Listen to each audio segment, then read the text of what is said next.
దావీదు వంశంలో నుండి పుట్టిన వారే వెళ్ళాలి ఆ దేశాన్ని. ఈ యొక్క ఏరోదు ఎవరంటే ఏదోమీయుడు. ఏదోమీలు ఏలనికి వీల్లేదు ఆ దేశానికి. ఏరోదు ఎందుకు భయపడ్డాడంటే, దావీదు వంశం నుండి ఒక రక్షకుడు పుట్టిండు అంటే, క్రీస్తు పుట్టిండంటే నా సింహాసనము అయిపోయింది. తర్వాత ఆ ప్రజలు కూడా భయపడ్డారు. ఎందుకు భయపడ్డారంటే, ఒకవేళ ఏరోదు మమ్మల్ని ఏం చేస్తాడు.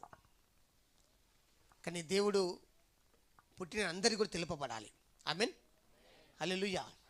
యేసు పుట్టినట్టుగా, యేసుక్రీస్తు పుట్టినట్టుగా అందరికీ తెలుపబడాలి. అందుకే తెలుపబడింది. ఆమేన్. ఇక్కడ దేవుడు మనతో మాట్లాడుతున్న మాట ఏంటంటే, అప్పుడు జ్ఞానంలో వచ్చి ఏ విధంగా అయితే యేసుక్రీస్తుని గురించి సమాచారం తెలియజేశారో, ఇప్పుడు నీ ద్వారా యేసు పుట్టాడని ఇతరులు తెలుపబడాలి. ఆమేన్. నీ సెకండ్ చెప్పండి, నీ ద్వారా ఇతరులు తెలుపబడాలని చెప్పండి.